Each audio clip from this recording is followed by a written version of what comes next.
Assalamualaikum warahmatullahi wabarakatuh. Saya Jihan Rayuda dengan NIM 2121036 akan menjawab soal-soal yang terkait dengan ujian tengah semester Keminangkabauan.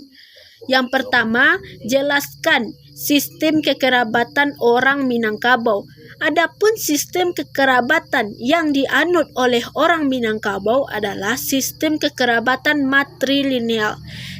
Yang dimaksud dengan sistem kekerabatan matrilineal adalah sistem keturunan atau kekerabatan yang ditarik dari garis keturunan ibu, di mana perempuan ini lebih unggul daripada laki-laki.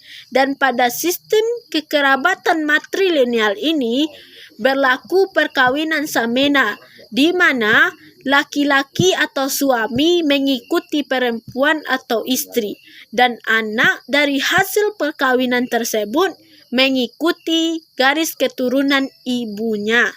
Pertanyaan yang kedua yaitu jelaskan yang dimaksud dengan tanah ulayat dan jenisnya. Baiklah, tanah ulayat merupakan cagar alam yang dimiliki oleh suatu kaum masyarakat. Contohnya hutan yang berada di dekat perkampungan, biasanya di dekat kaki bukit. Hutan tersebut digunakan untuk digali hasilnya seperti mengambil kayu, rotan, atau damar untuk memenuhi kehidupan sehari-hari masyarakat di suatu kaum tersebut. Selanjutnya, jenis-jenis tanah ulayat. Adapun jenis-jenis tanah ulayat itu terbagi menjadi 4. Yang pertama, tanah ulayat suku. Tanah ulayat suku adalah tanah yang dimiliki oleh seluruh anggota suku yang diwariskan secara turun-temurun, dan tanah ulayat ini dikuasai oleh mama atau kepala waris. Kemudian, tanah ulayat suku itu dimanfaatkan oleh orang sesuku pula atau orang yang berada dalam kaum tersebut. Kemudian jenis tanah ulayat yang kedua adalah tanah ulayat kaum. Tanah ulayat kaum adalah tanah yang dimiliki oleh anggota kaum dan diwariskan secara turun-temurun menurut garis keturunan ibu. Tanah ulayat kaum ini berasal dari jerih payah nenek moyang tempo dahulu yang berada di suatu kaum tersebut atau yang hidup di suatu kaum tersebut. Dan tanah ulayat ini dikuasai atau dipimpin oleh penghulu kaum dalam memanfaatkannya. Kemudian tanah ulayat nagari. Tanah ulayat nagari adalah tanah yang berada di dekat nagari atau suatu wilayah. Tanah ini dikuasai oleh tua-tua penghulu dan kepala-kepala penghulu, dan kemudian atau penghulu-penghulu selanjutnya.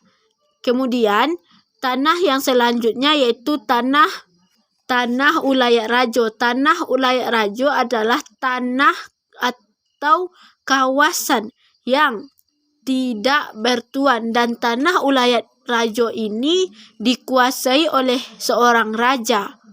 Dan letak tanah ulayat rajo ini jauh dari perkampungan. Adapun bentuk tanah ulayat rajo ini adalah yang pertama, rimba yang tidak dikuasai orang, padang yang tidak dikuasai orang, tasik, danau, sungai, rawang yang tidak dikuasai, bukit dan gunung, belukar yang tidak dikuasai, rantau-rantau, dan tanjung yang terputus. Selanjutnya pertanyaan yang ketiga yaitu jelaskan kepemimpinan dan jenis-jenis kepemimpinan di Minangkabau, serta yang pertama kepemimpinan. Kepemimpinan di Minangkabau atau seorang pemimpin di Minangkabau dikenal dengan sebutan datu atau penghulu. Seorang datu atau penghulu ini mempunyai martabat yang tinggi, tanggung jawab dan berkewajiban memelihara anggota kaum, suku, dan nagarinya. Orang pemimpin menurut adat Minangkabau adalah seorang yang didahulukan selangkah, ditinggikan seranting, Kemudian jenis-jenis pemimpin. Jenis-jenis pemimpin di Minangkabau terbagi menjadi 5, yaitu yang pertama penghulu. Penghulu berasal dari kata pangka dan hulu. Pangka berarti tampu atau tangkai, sedangkan tempat terbitnya sesuatu. Jadi penghulu adalah orang yang memegang tampu atau tangkai yang menjadi pelindung, pengarah, pengawas terhadap anak kemenakannya serta yang mengeluarkan aturan dan keputusan yang dibutuhkan oleh masyarakat dan anak kemenakan yang dipimpinnya. Yang kedua yaitu alim ulama. Alim ulama ini adalah para ustadz seperti kiai atau ulama-ulama Islam. Yang ketiga yaitu cadik pandai. Cadik pandai yaitu orang intelektual dan terpelajar. Maka dari itu, 3 orang dari pemimpin, yang pertama penghulu, yang kedua alim ulama, dan yang ketiga cadik pandai adalah orang yang menjadi pemimpin informal atau tigo tungku sajarangan di dalam sebuah kampung di Minangkabau. Karena para pemimpin informal atau tigo tungku sajarangan ini mereka lebih dekat dengan masyarakat dan mengetahui apa yang diinginkan oleh masyarakat. Yang keempat adalah niniak mama. Niniak mama adalah kesatuan atau perhimpunan penghulu dalam suatu kaum di Minangkabau yang terdiri dari datuk-datuk, kepala suku atau penghulu suku dan penghulu kaum. Perhimpunan atau kesatuan penghulu-penghulu tersebut dinamakan dengan Kerapatan Adat Nagari atau KAN. Yang kelima, datuk atau datuk. Seorang datuk atau datuk adalah gelar pusaka atau gelar pusako yang diberikan kepada seseorang di dalam sebuah suku atau kaum yang diberikan dan dipilih serta ditunjuk oleh kemenakannya. Dan pemberian gelar ini melalui upacara adat dengan syarat-syarat tertentu. Dan seorang datuk di Minangkabau akan menjadi penghulu sekaligus niniak mama dalam sebuah kaum. Adapun yang dimaksud dengan tigo tungku sajarangan dan tali tigo sapilin yaitu salah satu bentuk kepemimpinan di Minangkabau, di mana dalam menyelesaikan masalah harus bermusyawarah untuk mencapai mufakat. Dan tiga tungku sajarangan itu adalah 3 orang pemimpin, yaitu penghulu, alim ulama, dan cadik pandai yang bertugas atau lebih dekat dengan para masyarakat atau anggota kaumnya. Serta ketika ada masalah dalam sebuah kaum atau nagari diselesaikan dengan secara musyawarah untuk mencapai mufakat. Baiklah, selanjutnya soal yang keempat, yaitu jelaskan perkawinan adat Minangkabau dari sudut pandang laki-laki. Di Minangkabau, seorang laki-laki atau jejaka yang sudah matang dan mapan tapi belum mendapat pinangan dari seorang perempuan dianggap tidak layak oleh orang lain atau masyarakat. Dan laki-laki di Minangkabau jika tidak mempunyai pekerjaan disarankan untuk merantau, karena laki-laki yang tidak mempunyai pekerjaan di Minangkabau akan sulit mendapatkan pinangan dari seorang perempuan atau yang akan menjadi istrinya. Seandainya di rantau ia sukses, maka dia akan mendapat pinangan. Tapi jika dia belum sukses,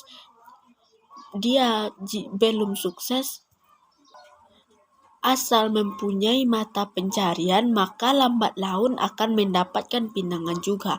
Karena di adat Minangkabau, seorang laki-laki yang tidak mempunyai pekerjaan itulah sangat direndahkan, sehingga seorang laki-laki yang mempunyai pekerjaan itu sangat ditinggikan atau lebih bermartabat.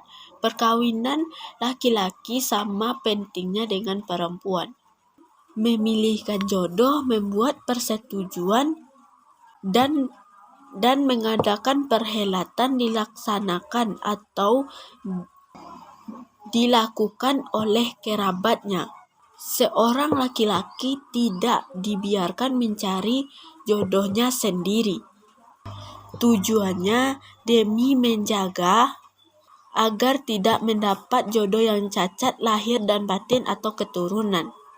Dan konsekuensinya adalah segala kewajiban dan pikulan atas pilihan kerabatnya ditanggung oleh kerabatnya. Tapi penanggung-jawaban tersebut atau pikulan yang ditanggung oleh kerabatnya itu mempunyai jangka waktu sampai laki-laki tersebut mampu untuk membiayai istri dan anaknya. Dan setelah menikah, tanggung jawab laki-laki tersebut beralih ke rumah istri dan anaknya. Selanjutnya, pertanyaan yang kelima, yaitu sebutkan lembaga pendidikan di Minangkabau. Lembaga pendidikan di Minangkabau terbagi menjadi dua, yaitu pesantren dan surau. Yang pertama, pesantren. Pesantren diartikan sebagai tempat tinggal santri. Di dalam sebuah pesantren terdapat elemen penting, yaitu pondok, masjid, kiai, santri, dan pengajaran kitab-kitab Islam klasik. Dan pesantren juga diartikan sebagai tempat belajar para santri dan tempat tinggal. Adapun metode pembelajaran yang diajarkan di pesantren terbagi menjadi dua, yaitu metode yang bersifat tradisional dan metode yang bersifat modern. Dan metode pesantren yang bersifat modern mengajarkan pembelajaran yang berasal dari kebiasaan-kebiasaan yang telah lama dipergunakan atau dari pembelajaran asli modern itu, dari awal atau asal metode pembelajaran pesantren tersebut. Dan metode pembelajaran pesantren modern ini merupakan metode pembelajaran hasil pembaharuan kalangan pesantren dengan disesuaikan kondisi masyarakat yang berkembang. Pada pesantren modern lebih berbasis agama Islam dengan lingkungan yang menjadi tempat tinggal para santri, dan pola pengajarannya lebih sistematis. Jumlah siswa yang mengikuti diukur berdasarkan guru dan kurikulum yang diajarkan. Kemudian, pesantren tradisional. Pesantren tradisional lebih mengajarkan kepada kepribadian atau integrat. Dan pesantren tradisional ini masih sangat dibutuhkan karena di pesantren tradisional ini mampu memberikan pemenuhan terhadap kebutuhan spiritual manusia. Selanjutnya, lembaga pendidikan surau. Lembaga pendidikan surau diartikan sebagai tempat atau rumah ibadah yang digunakan untuk sembahyang, mengaji, dan lain sebagainya, serta tempat sholat, tempat anak-anak belajar, tempat wirid pengajian, dan lain sebagainya. Pada sistem yang digunakan dalam surau menggunakan sistem yang tidak ada tingkatan kelas seperti sekolah formal pada biasanya. Para syekh membagi muridnya menjadi atau sesuai dengan tahun yang mereka habiskan selama di surau tersebut, atau berdasarkan tingkat kompetensi seorang murid tersebut. Sekian, Assalamualaikum warahmatullahi wabarakatuh.